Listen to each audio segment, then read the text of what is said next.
Good morning, everybody, and welcome to the Stedman podcast. Hope you are having a wonderful day, and especially for all of you who are graduating, whether it is high school, college, post-grad degrees, whatever it may be, congratulations to all your hard work and accomplishments from the Stedman podcast.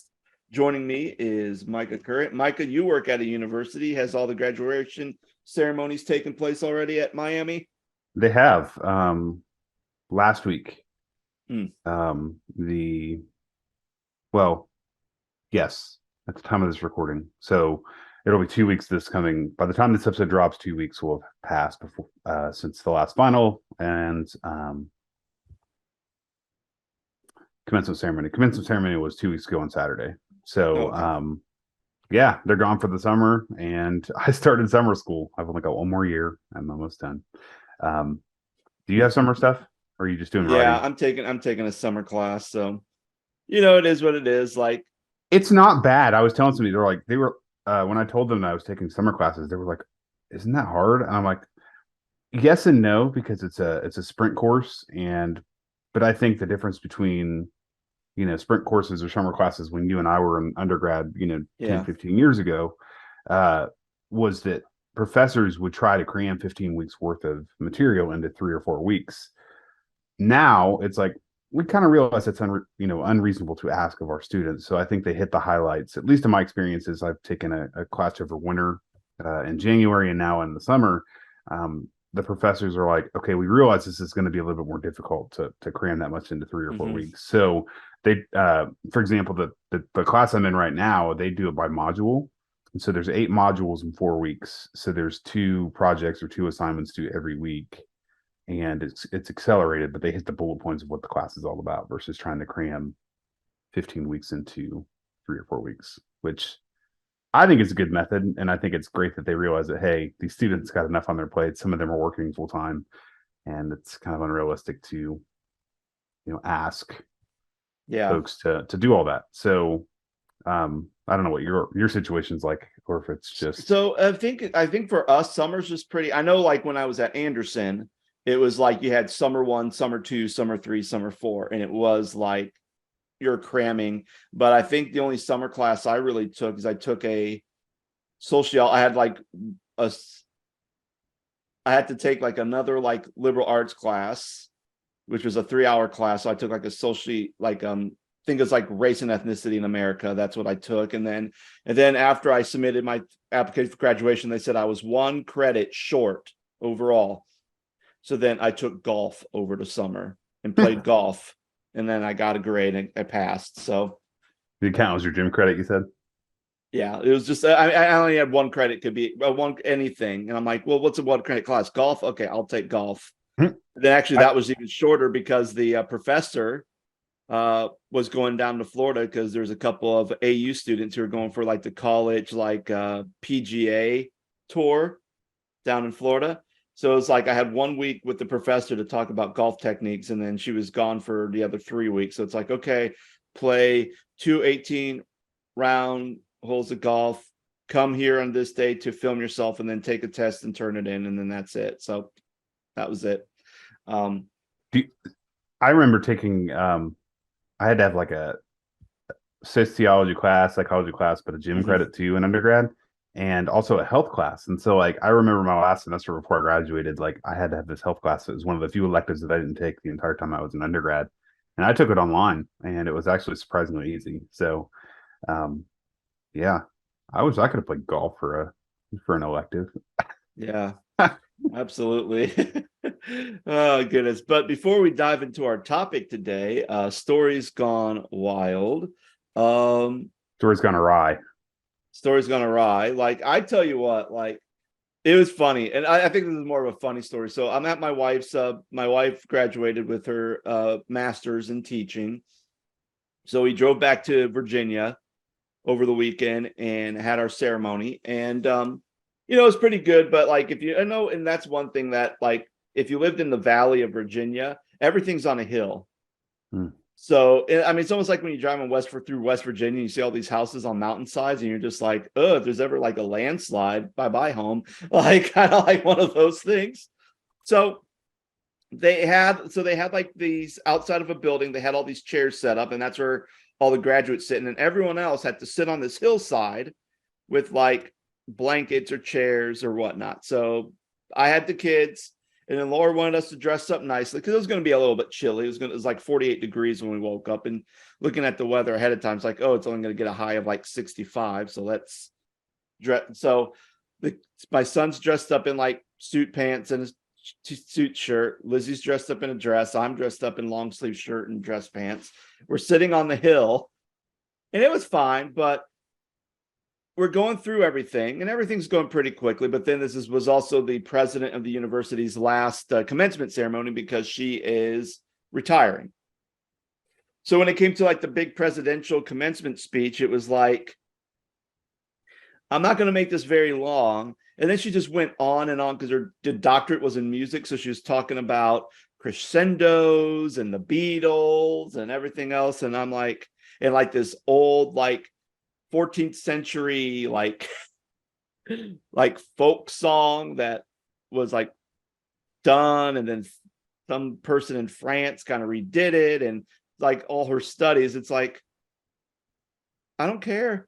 Like my kids are complaining because they're hot and sweating. And then they go through, and one of the big things at Mary Baldwin, they have like a physical, they have like a health center. So they have they graduate a lot of nurses and physical therapists and everything. So they're going through the list, and you're reading through this. You're like, okay. And then they say, and again, this is just for graduate, master's, doctorate. This is what this is all for. And then the lady goes, I would like to do this charge to approve these nursing, Bachelor of Science in Nursing. And you could just see everybody on the hill looking at each other going like, what? Mainly because this is not only the higher up of, the post-grad stuff, but then you also see that the Bachelor of Nursing, it was like one full page of the bulletin. And everybody's all hot and tired. It's been long. It's already been an hour already. We're still waiting for the ceremony to go. And they just called two people's names because I guess they did enough work that they got not only their bachelor's, but they also got their master's in nursing. So they got their stuff, and they said too. And then after the lady said, okay, everyone please clap for this, and everyone was cheering because they thought they were going to be here for a long time after have to read all these names. How big of a school is it? What was that? It was Mary Baldwin University. No, but I mean, how big of a school is it? Like enrollment? You know what? The enrollment has gotten larger because Mary Baldwin was an all-female college, one of the few in the world, and then probably the last 3 to 4 years they decided to make the decision to make it co-ed. So I'm not sure how much their enrollment fall was. of 21 was 1,489. Yeah, so pretty small. Well, so the reason I'm asking is, so Miami, so where we work at Miami runs about 16 to 20,000 students given each year, and so for we have regional campuses, and then we have the main campus. My wife and I work at the main campus, but for the main graduation that happens in May, that happened a couple of weeks ago, they have the big ceremony on the football field, which is like all the undergraduates, all the graduate students, master's and doctorate students. And then they have divisional ceremonies. So like College of Creative Arts has a ceremony, the Farmer School of Business has a ceremony, the College of Engineering has a ceremony. So they have all these individual ceremonies, which only have, 200-300 people, right, that are all graduates of those colleges, right? The big ceremony has 4,000 to 6,000, depending on the year, right? They only acknowledge doctorate degrees for that ceremony. So they have the president come up and give his remarks. They have the speaker come up for the honorary doctorate, and then they acknowledge and hood the doctorate people, the people that have got their doctorate. The rest of them don't get to come and get their diplomas. They literally just say, "Hey, would the College of Creative Arts stand up? Would the College of Business stand up? Would the College of Arts and Sciences stand up?" And that's it. So that ceremony is literally only an hour because they would be there all weekend, Scott. If they announced all 4,000 to 6,000 names, they'd be there all weekend. Yeah, I hear you. So I was like, that's why I was asking how big the school was that Laura had graduated from. Yeah. I also find it funny, like with college graduations, and maybe you see this too, where they always say when they're going to read off the names, and especially since a lot of people they were doing a lot of hooding, Mm-hmm. it's like, please hold your comments and applause till after everybody's name is called. And then, of course, the very first person gets called and They all clap woo, anyway. screaming and yelling and stuff. And then, or like one time's like, that's my wife. That's my wife. You did it, baby. And everyone's like laughing. It's like, it's funny because someone starts screaming. You hear someone going like, please, please hold your applause. And then the second person, please, please hold your applause. And then after the third person, they're like, okay, we're not going to do this anymore. We're just going to keep going. They realize they lost. It's like, yeah, I don't know why people say, because I think every graduation ceremony I've been to, whether it was mine, my wife's, my sister's, I know my father-in-law graduated with his teaching thing after he retired from the police force. No one ever stays quiet. They're always so loud. They're like, woo, yeah, yeah. Like no one follows the rules. So anyway, what about you, Micah? You got a weird story? Yeah. So it doesn't involve hand sanitizer.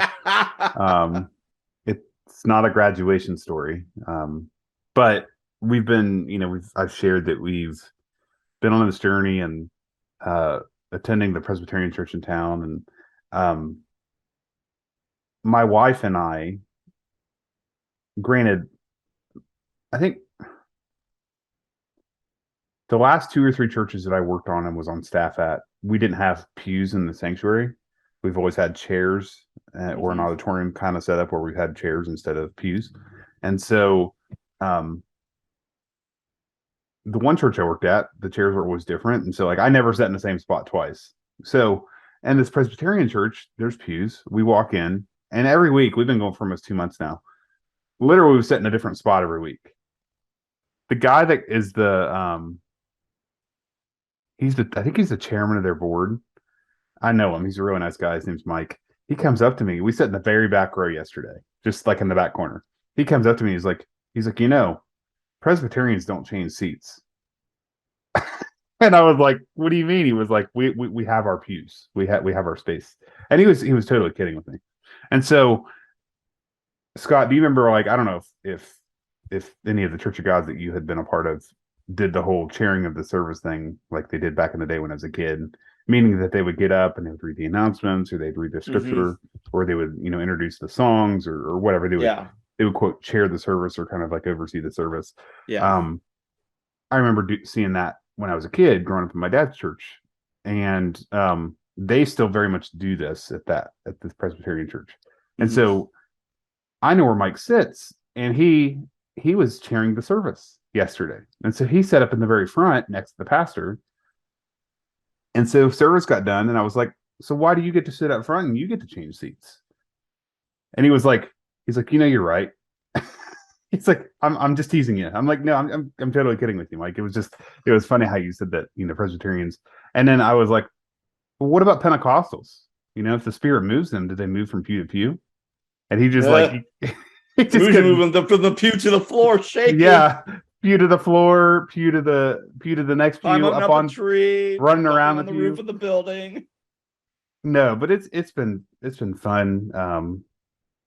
Getting to know these people. They're very sweet people, and although it's very, I guess, outside of my comfort zone to go in a more traditional setting, Mm-hmm. um, it's it's uh it's been really cool to go to church there and just to be a part, and not they don't bother us. They know our story. They know where we've struggled, and Yeah. just they've just loved us, and I think that's what we've needed in this season. And it's interesting because they're trying to um, do some church revitalization, and I think they want to ask me to help with that, but they just want to give me my space and respect that. But we left church yesterday and we went to lunch. My wife and I were having this conversation, but like I was going to ask you in your opinion, but like when you were in Virginia, was it a smaller town, like a rural community? Yeah, it was a very rural, small town. Okay, and so in Bexley, it's obviously a suburb of Columbus, and it's a little bit bigger. A little bit bigger, but it's still pretty small. It's like we're in a bubble. Yeah. It's So weird. Like, yeah, it's in a bubble. I'm just I'm trying to figure out, and you're working on a PhD or a doctorate of ministry, but like I don't feel like there's no perfect science to growing a church. And I think that churches are changing the way that they do things in respect to um, how they do assimilation, how they grow churches, how they grow ministries, and like Mhm. the way the church looks outside of the pandemic in 2020 to now. Um, it's it's kind of remarkable because there's no science really, like, but like I think, and Alicia and I had this conversation, but like, do you? I guess what I'm saying is like we had this conversation when we talked about the church planning thing with Ohio Yeah, Ministries. Talked about we're going to get into the church God conversation in a minute, but like the idea of like let's plant more churches in the state of Ohio. Well, you've got 100 congregations in the state of Ohio. It's just where they are, location, location, location, right? So like I'm sitting in this community where we live, and we have a Mennonite church, a Nazarene church, a Lutheran church, a Presbyterian church, two Baptist churches, two non-denominational churches, a Church of God Anderson, a Church of God Cleveland, Tennessee. So there's like 12 or 13 churches in this little community where we have like 3,000 people. yeah. Um, I don't think churches are going to grow in small communities. I don't think they can. And I don't know. It's Obviously, God can do whatever He wants. He can bless, but like it's yeah. just Well, it's I a. think What are yeah, your thoughts on that? Like I was just like, and this is yeah. So here's my thought. In I think really it really depends on if someone does their homework and they know their demographics, they know their area, and they kind of know kind of the social economics of their area. Can a smaller church or can a church thrive in a smaller community? I would say yeah, because in some ways, if you have like a big, gigantic $1 million building that and your heating bills like 5 figures every year, but you're in like, I don't know, you're in like Stanton, Virginia, then yeah, you're probably not going to survive from an economic standpoint. You have to also have to remember that, like, I mean, I know like when gas prices were low, it's very easy for someone to say, well, I like this church, so I will make the effort to drive 30 minutes to go to church and then 30 minutes back to go home. And then once, of course, gas prices start rising and the cost of travel gets a little bit more higher, then you're thinking, okay, I really don't want to have to make this thing because it really is kind of affecting our personal finances, and we have kids, and so there's a lot that goes into that from a again. But yeah, I would say, but it's also not a guarantee that if you go into a big city that it's going to and grow, or you plan a church, it's going to grow either, because you could think like, oh, it would be almost like if the Church of God decided, because right now in Bexley we have in Bexley we have 3 synagogues, and we have probably maybe at least five churches within the city limits. mm-hmm. So like, let's say if like the Church of God decided to do a church plan in Bexley, first of all, it's like, okay, well, first of all, this is a very affluent community, and a lot of the churches that are kind of in this area are a lot of liturgical churches. So a Catholic church, a Lutheran church, a United Methodist church. So if you go, you're going to have to figure out what you're going to do. Plus, if you're thinking about buying real estate or building somewhere, there's really nothing you could do. So you're going to have to rent a space, and the rent's probably going to be astronomically high. So really, you're going to have to bank on, can I convince these people to come to church? And then you're also at the point where you also have a big Jewish neighborhood A lot of Jewish people live in Bexley. So you could be putting like flyers on windshields or going door to door and asking people, and you may find out really quickly that probably 8 out of 10 people you talk to are of the Jewish faith and they go to synagogue on Saturday. Hmm. Yeah, that's a good point. And not only that, because of the community, I just found this out because they're talking about 4th of July parade that Bexley does, which is a big thing in this community, which I think a lot of communities have big 4th of July parades. But one of the big things is the idea, or kind of the mentality is that if the 4th of July ever fell on a Sunday, it would be, oh, the church can change their worship times to kind of, so that it's not going, so services aren't going on during the parade. Like the church should change their times for the parade, not the parade change their times for the church. That's the mentality.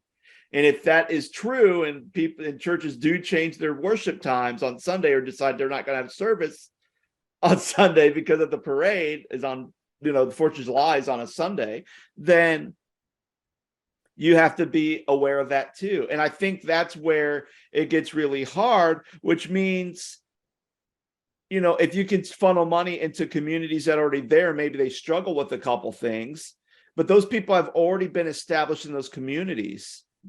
And I think if you are living in a postmodern, especially in our postmodern culture now, even if you build something, 10 years ago, you could do a church plant, people get excited, people are going to try it out and test it out and see what it is. And now you can build a church plant and no one can show up.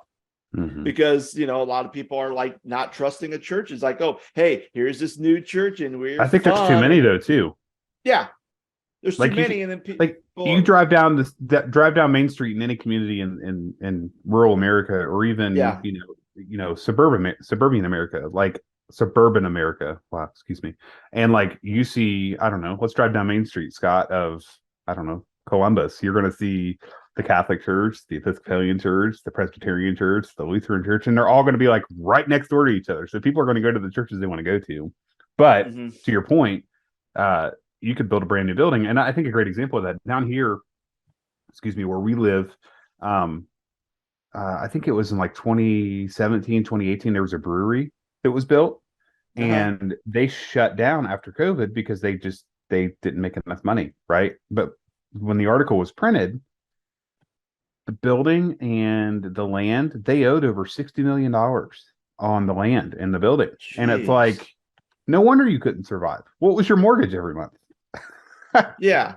So you could do the same with churches. And I'm like, I'm just wondering if there's like, to your point, we've had this conversation, on another episode, but like, it's just this, is it necessary to plant more churches? Yeah. Because like you said, you could plant a church and have all the funding and have all the flashy lights, but people may not come. You could have an empty room. Yeah. I don't know. I don't think there's a perfect science to it, but like, I remember going to a conference years ago and this church had, 10, 11,000 people going to it on Sunday. And I looked at the pastor and I was like, how did the church get to be this big? And he just kind of shrugged his shoulders at me. Yeah. And I bet if you asked Stephen Furtick that at Elevation, or if you asked, Brian Tome at Crossroads, like it's just, church culture is fascinating. Yeah. And I think even now, like, unless you have a big name, like if you plant a church and you're part of the SBC, you may have a big following, or, before, like I say, like probably like 10 years ago, because, at the time recording, Timothy Keller passed away. And he was kind of part of he was very big, even though he's Presbyterian, he also kind of became like a voice of like the Reformed movement, even though that's more Calvinistic. But he's had like a lot of influence within the Reform movement. So it's almost like just being associated with that big boom when the Reform movement came, like with the Mars Hill and whatever John Piper's church is called. Like if you're associated with the Reform movement, then it's like, okay, yeah, we're part of this big movement that just kind of happened. SBC is pretty big, or if you're tied, like, oh, here's a Bethel plant in Dayton. It's like, oh, now people probably will go that because they associate that with Bethel music or with the big Bethel church or the Bethel school. So, you get that. Sometimes name association can kind of be a big factor in that too. But yeah, I mean, if you keep spending money to build church plants And that's always the thing too. And I understand kind of the idea of, oh, a church closed.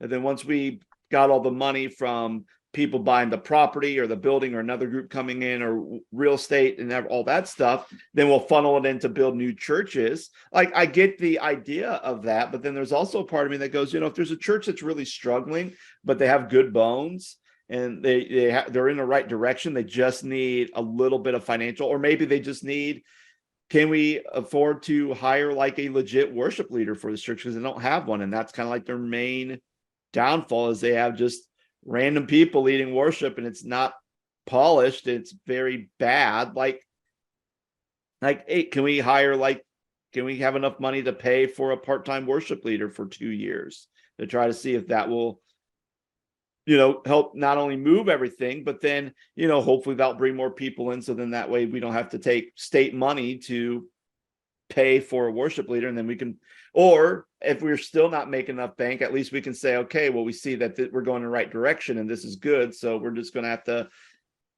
move some finances around or pull stuff out of our endowment or all of our hidden funds that we have in the church, and then go from there. Which, I have a funny story about hidden funds, so I'll probably talk about that next week. But anyway, the topic today we're going to talk about, Micah shared with me, and it's funny because I'm glad you shared it with me, because I checked my email and I have not received this email.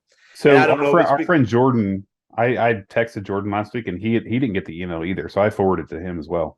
Yeah, so I never got the email. So that's weird. So I don't know if it was just like since you work with since you do all the ordination stuff, like leadership focus, I want to know if you're getting the email. So it's more of like kind of an internal one to like all the leaders, letting like, hey, we're letting you know this happens. And then there will be another email that will come out later. Like, I don't know. But it does seem like that communication within the Church of God has not been great ever since the launch of Atlas. I know this is not the topic we're talking about, but I've gone on Atlas and I put in information about like, how I'm like working at CSRM and all this other stuff, because you can add certain things. And I'm looking at it and it's like that information's not even there. I even went up to kind of change things. I went to go edit my profile so I could add that stuff. I'm like, why that's not there? And I just get this spinning logo, like it won't even go through. And then I think I have the same problem where I was just curious to see what the price was when they upped, what the price is for minister registration. I went to go click on the button, buttons disabled, doesn't work. So it's like, okay. So we have another website for ministers that doesn't work. And not talking about Ministry Connector, but even 24/7 Chog didn't really work that well either. So we're just going to combine two non-working sites and merge them together and hope they work. I don't know. But the reason why we're bringing this up is because Micah informed me that the rate for ministers, because every year ministers who are ordained within the Church of God or within any movement or any denomination, you always have to kind of pay a fee to kind of keep your license active. It's for yearbook purposes, or at least what they tell us is for yearbook purposes. It's for like 501c3s, so we're under the COG umbrella and everything else. And yeah, it's being raised. So what is it? What is it now? Because I can't even find that information because the site's broken. So, also a question that I've never been privy to find the answer to is, what happens if you don't pay your fee? Well, I know that answer. What's the answer? So if you don't pay, you basically will lose your license and you will no longer be an ordained minister. And the only reason why I know that, because in Virginia, there is a couple of pastors who just, I don't believe that, because I know people that haven't paid theirs for years and they still practice.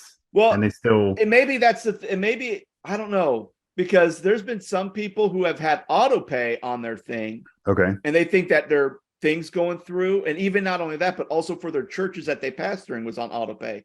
And then they get a letter from Anderson. Like, I think one guy got a letter saying, hey, you haven't paid your ministerial dues for the past 4 years and the churches. And if you don't pay, you are in compliance and you're going to lose your 501c3 for your church and you're going to lose your minister's license. So then he goes on there and they're basically saying, he's like, wait, no, because I had my card on there, and like, oh yeah, the website's messed up. It wasn't taking those auto payments.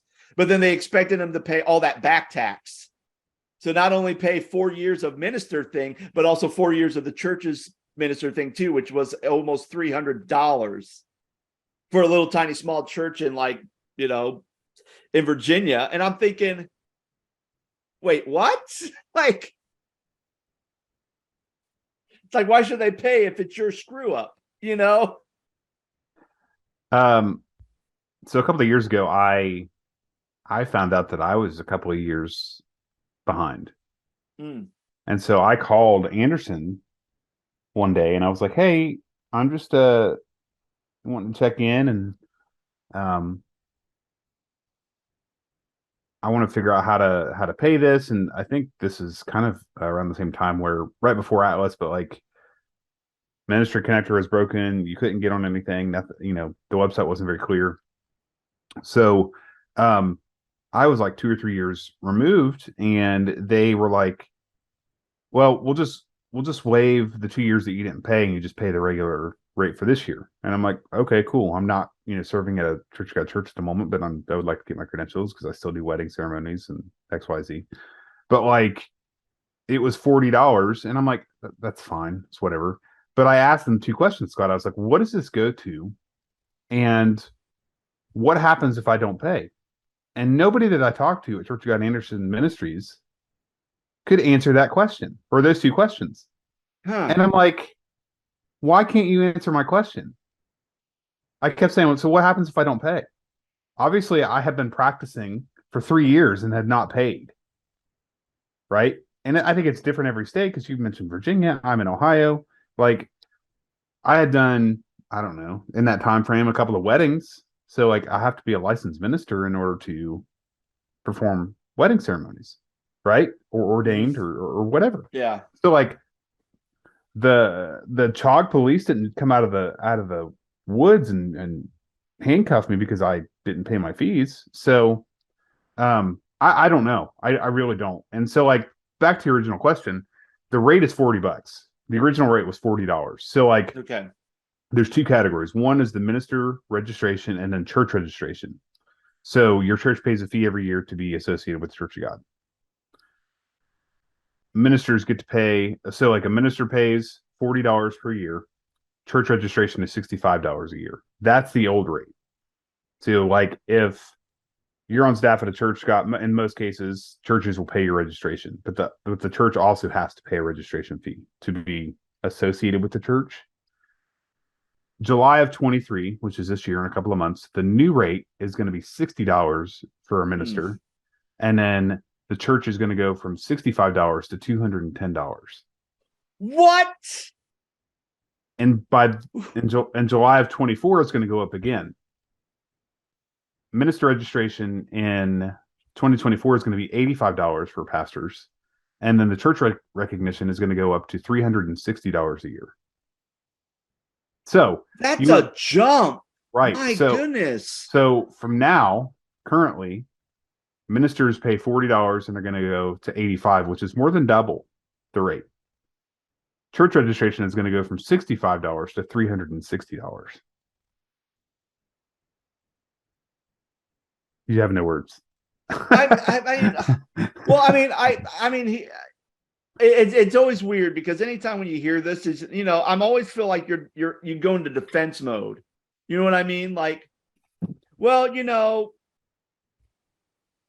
obviously things. But that's the thing. Like, I wouldn't mind if that was the case, because I know I talked about at least a few episodes back where I had a friend who went through the whole process of trying to find a church after he had been pastoring for so long due to some past church hurt. Gets a church down in Louisiana, and within like a couple weeks is voted out. They just sold their home in Indiana, and they basically left with nothing. And that was just a very hard emotional time for them. Mm-hmm. And it's like, what's the Church of God going to do in situations like that? Well, there's nothing they can do because there's no, it's not like the national or Louisiana state going, oh, we're so sorry this happened here. We're going to give you, we're going to kind of give you like, we're going to pay for your moving costs. We're going to help with this or that, like, or, we're just going to give you like a bigger severance because the church didn't give you anything. So we'll give you something, maybe it doesn't have to be a large gift, anything big or monaculate or earth or life-changing. It could just be a simple kind gesture. So so if there's is an increase, we're going from like 40 to 80. Okay, well, that extra 40, is some of that going to go to help with pastors? Is some of that going to go so that if there's any training, instead of paying extra money to do some of these like Church of God, like training things that you can do? Like, there's so many questions. And I think even going from a jump from churches, going from $65 to almost $300. No, to over that's 300. Insane. Yeah, over $300. 360. That's nuts. And especially if go ahead. I don't know, but I want to read something else that goes further down in the email that's probably going to stress you out even more. Some of your smaller churches, like let's say your churches that only have like 40 people, small country church, maybe out in the hills of West Virginia, who maybe that $65 just to say that they're associated with the Church of God is kind of already stressing the budget. And now they're going to have to pay $360. I mean, and I know it's going to happen if they want to keep being associated with the Church of God. It's going to be like, okay, sorry, Pastor, we're cutting your salary. Well, I'm glad that you said that, Scott, because you said you did not get this email. I did not get this email. Okay, so later in this email, there's it's kind of like a form stack, and it's like questions that you may have. Right. And then they try to answer them as best as they can. So I read this question and I showed my wife last week. And then I was like, does this answer make sense, or is that even an answer? So the question proposed is, how many churches contribute financially to the Church of God? Church of God Ministries' answer, Scott, was currently there are close to 2,000 Church of God congregations within the United States and Canada. Less than 50% of all Church of God congregations in the United States and Canada contribute financially, yet everyone benefits. Registration is one way you can partner with the movement denomination to bring the kingdom to life. All financial contributions, including registration, go to support mission-critical training, financial relief, ministerial support, and so much more.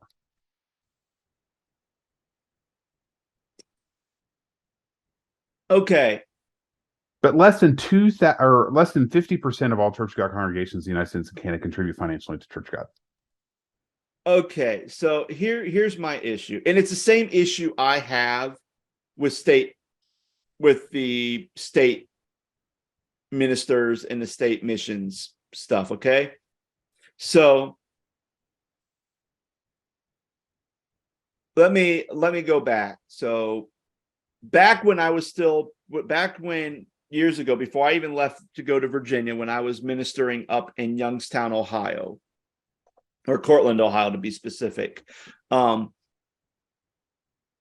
would go when I was further back when I was an intern at Talmadge. I would go. We get these big long spreadsheets about the budget, Ohio Ministries budget, and you could see every single church that was on there. And sometimes you could be looking at these churches, and you would see, this church gives this much money, but then you can look at some of the bigger churches and you notice that there'd be a big fat zero that they give to state, which I always had an issue with that. I'm like, okay, if you're one of the largest churches, why are you not giving money to? Why aren't you contributing? Why aren't you contributing? So then I don't know if there was some fallout because that's the way they did it, or they want to make things shorter, but eventually they just started printing off the financial contributions from churches to just all the ones who are actually giving to Ohio Ministry. They didn't even include all the churches that weren't giving. And again, this is still kind of right when we're still maybe a little bit less than 200 now, but we're still like at 190, 180 churches in Ohio, Church of God Church in Ohio. And when I would look at that list, I would see that the amount of churches that were giving were on one sheet of paper, and it wasn't like a 12 font. This was like a 26 font. And I counted, and I think there was maybe 18 churches that gave to Ohio Ministries. The very top church, I remember the very top church was Meadow Park Church, which contributed to 11% of their budget. When I actually went down and just counted just the churches in Northeast Ohio, Cortland, Ohio, I'm a bivocational pastor in Cortland, Ohio. Cortland, Ohio was the top third giver to Ohio Ministries. The other two was Talmadge First Church of God, the church that I grew up in. And I believe the second one was, it was a church in Akron. And I believe it was, I can't think of the name, but it was the one that Jim Roma pastored. And Dan Betts was the youth pastor there at that time. Can't remember the name of it. But yeah, and I'm sitting here thinking, and I go, okay, there's an issue when this bivocational pastor in his church is the third largest giver, just from the representing Northeast Ohio. Like throughout all churches, I think we were eighth through all the churches in Ohio. A bivocational pastor's church is the eighth largest donor for the entire state of Ohio Ministries. That's messed up. That's messed up. And then even when I was interning being an interim at Wyndham, which was a very small church who could barely even hire a church, they were on the list. And they weren't the very last one, but all they would do is at the end of the month, they would do like, everyone bring your coins. We're going to dip them into a jar, and that's what we're giving to Ohio Ministries. It's just them collecting loose coins at the end of every month and giving it. They ended up giving at least $500 to Ohio Ministries from you loose change for the year by doing it 12 times a month. $500. And you wonder why people don't trust churches. It's ridiculous. And this is not a knock on Ohio Ministries at all. It's a knock at all the churches who are not giving to Ohio Ministries, where I would kind of switch gears on this topic is what is, and maybe this is the big question, what is Ohio Ministries or Virginia Ministry or Church of God Ministries of Virginia or all these state ministries who are having these same issues? What are they doing to encourage the churches that are not giving to give to Ohio Ministries and actually have that conversation? And I think sometimes sometimes it's easier, which goes back, maybe it's easier to build a church plant, because if the state of Ohio is giving money to build a church plant, it's almost like, okay, we gave you money, now you gotta give back to Ohio Ministries through your tithes and offerings. Like, I don't know if it's like that deal, and that's why, because in some of these churches that are more established that are not giving, it's like, well, and that's always the thing. Or maybe people don't give because they're like, well, what is actually the estate ministries going to do to us? What are they going to do to help us if we're ever in trouble? I mean, I had that conversation where literally in Virginia, sitting in a administrative meeting, and one person goes, why are we giving money to the state? Because if we ever get into like a very financial bind, or we get to the point where we have to close our doors, is the state going to come and help us out? And when they asked that question, I said, if you want my honest opinion, I don't think so, because I don't think there's anything within all our funds or in the budget. And I was, kind of going to all these meetings, these state meetings and stuff, and voting on budgets, annual budgets, everything. It's like, if they can't even pay their state minister full time in Virginia, I don't think there's a fund where if a church is about to close the doors, they're going to say, okay, hey, we're going to give you some money to keep you afloat. And then we're going to send some people to kind of restructure and refigure your bylaws, your church structure, everything else. Like, there's nothing. And then they asked, well, what about Anderson? Would Anderson do something? And it was like one of those things where I'm like, I don't think Anderson will do anything either. And then, of course, the question is, then why are we giving to Anderson and to Ohio Ministries or to Virginia Ministries? And it's like, well, because that's what we're supposed to do. It's like, if people are giving money to the church and we're using it to do ministry here, we're also funding state ministries. We're also funding national ministries too. Like, it all goes to ministry. Like, a portion of our stuff to Anderson goes to the missionaries that we're sponsoring. So, there's certain things where it's like, okay, but those are the kind of questions that people are asking. I'm sure people are asking the same question, like, well, then why give if they're not going to help us or do anything? Or be transparent with where the money's going. And that's another big thing. And that's the big thing I always hark on about transparency. If you're not being transparent about why we're having this increase, and I'm sure when they say, hey, churches, for your church registration, it's going to go from 60 to 360. There better be some people going, whoa, wait a minute. What's this going to, and oh, well, it's going to benefit which ministries? Like, be very specific. Which ministries? I want to see a breakdown. Like, for me, I want to see a breakdown of where this $360 is going. I want to see, like, a portion's going to this, a portion's going to this. I want to see it. Because if you can't show me where all this money's going to, because if in a regular church, if you get a church budget in a regular church and they break everything down to how much money's coming in and where it's going, everybody in the church knows that, where it's going. They know what's going to salary, what's going to missions, what's going to utilities. They know all of that. But if your state ministries are not being transparent of where things are going and why you're going to have to pay an astronomical amount of money just to keep your church registered associated with the Church of God, then that's a problem. That's a huge problem for me. And not just where it's going, but specifically, like, laid out. And I don't think there's a PDF or a spreadsheet or a Excel sheet attached to that email with a breakdown of what all this is going to go to, right? Yeah. So, no, I'm being sarcastic. Facetious. So, two things really quickly. One, I'm glad you mentioned the whole churches affording things, and you had the conversation about, smaller churches stepping up and really supporting and trying to be in the top third at the time when you did that and you saw that, right? On the same email, it says, one of the questions was, what if my church is too small and we can't afford it? Their answer is, it is not our desire to change, be a burden, or it is not our desire that this change be a burden for churches and ministries. If there's a financial hardship associated with this increase, please contact our office. The next question, and back to so like when we started this conversation, Scott, what happens if we don't pay, right? Do we lose our license, right? So the next question is, do I have to pay if I'm retired? Their response is, well, retired ministers are still expected to register. The registration fee is waived. If you're retired and wish to support churches and ministers experience financial hardship that prohibits them from paying the registration fee, please contact our office. So if you're retired, you don't have to pay and you don't lose your license? Well, that's weird, because I know, like, sometimes if you go through the menu on 24/7 Chog, even retired ministers paid something, but it was way less. It was like maybe $15, $20. But the first one, the first question, what happens if my church is too small? Well, please contact our office. We'll work something out. It's almost like you're being punished. Like, it's almost like you got to pay taxes.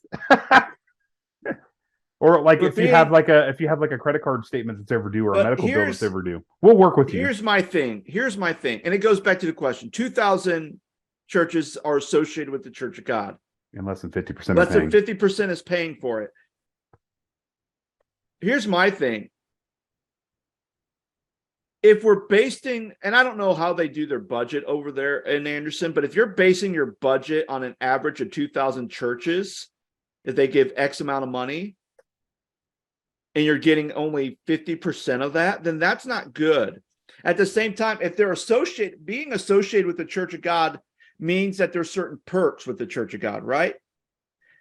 So if they're associated with the Church of God, but they're not paying, then to me, if they're not paying, then they shouldn't be associated with the Church of God. Mm-hmm. I mean, that's the thing. Like, if I'm giving money to the Church of God, then my church is associated with the Church of God. If we're paying our dues, then, Cortland First Church of God is associated with the Church of God. Stanton First Church of God is associated with the Church of God. But if there's a church that's not even giving to the state, which I know there's a big church in Virginia that doesn't even function or do things with state programming at all. And they're not, it's like, are they associated with the Church of God? Are they giving money to Anderson? And if they're not, then how come they're always being featured in all these big things? Or how come it's like, oh, we're asking this church to host this round table or this cluster group, but yet they're not giving any money to Anderson? And I don't know. That's just me thinking, like, is it because we still say that they're associated with us because they are a larger church? I mean, it'd be like if Jordan's church, like one of the biggest Church of God churches in Oklahoma, are not actually giving to Anderson. Are they still a Church of God church? And if they're not giving to Anderson? And I think that's a very legitimate question. And if they're not, then why are we saying that, oh yeah, there's 2,000? No, it should say we have 1,000 churches that are associated across the US and Canada, and 100% or 98% and 100% are giving to them. I mean, if you say 2,000 are associated with us, but only half of them are giving, then I feel like those other half that are not giving aren't associated with the movement. I mean, because them not paying their dues is affecting those who do. And not just the big churches. It may not affect Chartel's budget. It may not affect Fairfax's budget, but it's definitely going to affect First Church of God in Cortland's budget. It's definitely going to affect First Church of God in Stanton's budget. It's probably going to affect some of the other smaller churches that I have interned or interim. It's going to affect their budget. And I would even say, like, my home church, Talmadge First Church of God. Yeah, it's a medium-sized church. They do great ministry. I'm not really sure how their budget is, but still going from 60 to 360, even a medium-sized church, that's going to affect their budget in a huge way. And if you're not going to be transparent and telling me where it's going, or if you're going to say, well, we can't pay this, well, hey, call us and we'll work something out. It's like, are you a loan shark now? Are you a college where, oh, I need financial assistance, so here, am I going, what? It's financial aid for churches. It's financial aid for churches to pay their dues. Like, come on, man. One of the last questions. I mean, we haven't even hit half of the questions on this email. But one of the last ones I'll read. You'll appreciate this. It's because it's Atlas related. Oh gosh. Are we having to pay more because of Atlas? Oh my gosh, no. The response is Church of God Ministries continues to incur expenses to enhance the platforms to better serve regions, credentials, teams, and ministers. The reality is that it costs money to do ministry. Atlas is one of the tools in which we have invested to do ministry more effectively. In addition to building Atlas, there are several other ministry outputs and administrative services provided to serve or to best serve you.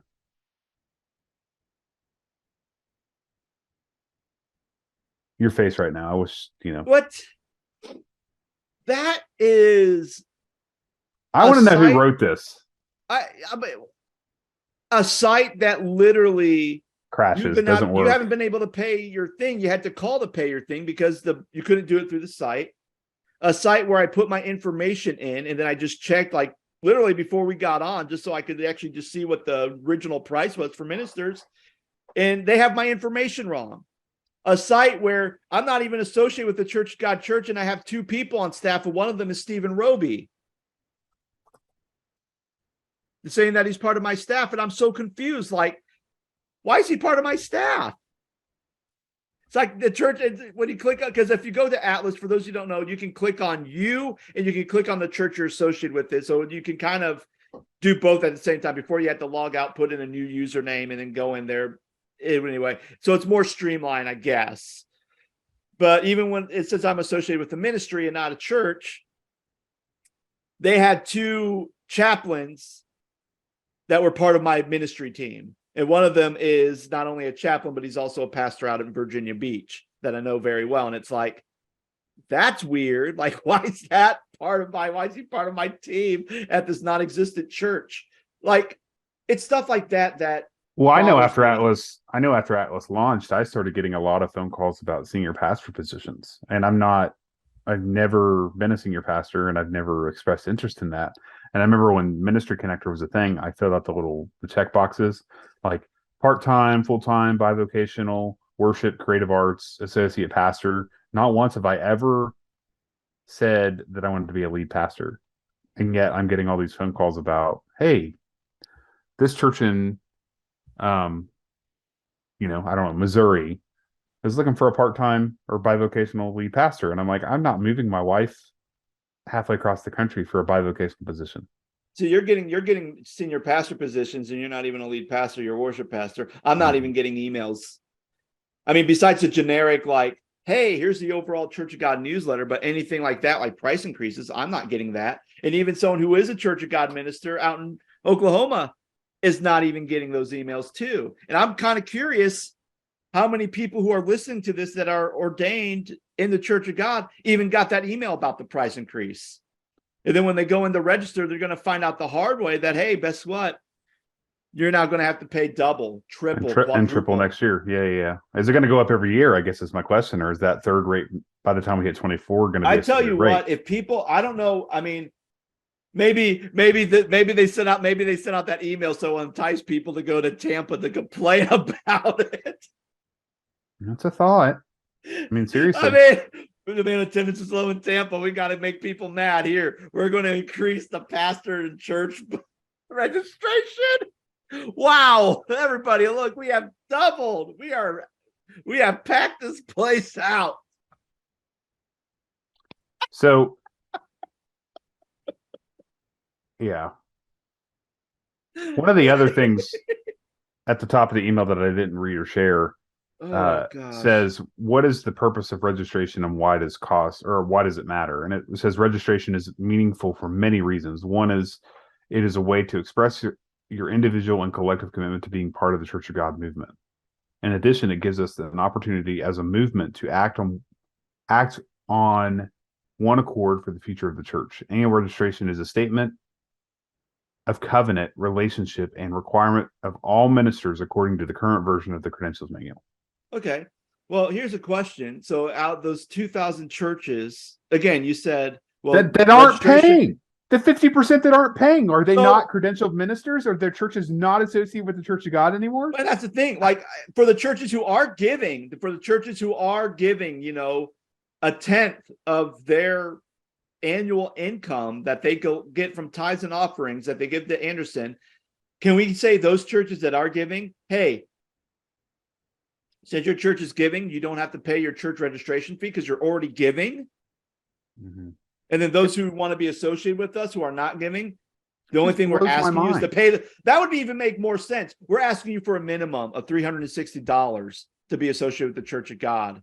But for those who are actually being faithful and giving to the Church of God, who are giving the $500 from loose coins every year, you don't have to pay that because you're actually being faithful and giving to fund the mission of the Church of God. Like, I feel like that's a little bit more fair. At least that way it's saying, okay, everybody who's giving, great. You're part of the Church of God movement. You don't have to pay your church registration fee. But why is it going up by churches who are not giving, $360. Now, ministers, I mean, that's the thing. Like, even if you're a minister and you're not with the Church of God, I mean, you can still do weddings and funerals and do all that stuff with your ordination, like, or you could do chaplaincy. Like for me, I'm like, okay, maybe pastors still need to pay it. The increased, questions about that, but at least I can understand pastors still paying their thing. But churches, I mean, then you don't even have to put the thing of what if my church can't afford it? I mean, maybe if you have a church that is not even giving anything to Anderson, and the reason why is because they can't afford it, then those are the type of people who are calling. But the people who are already giving faithfully with what little they can to Anderson, and now you're expecting them to pay another $360 on top of that. I mean, to me,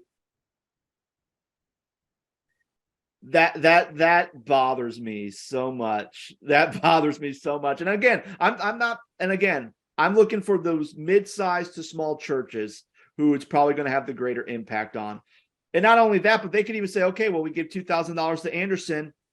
We're now only going to give $1,700 to Anderson because the $300 We're just going to take the $300 for a church registration out of the giving we do to the national office.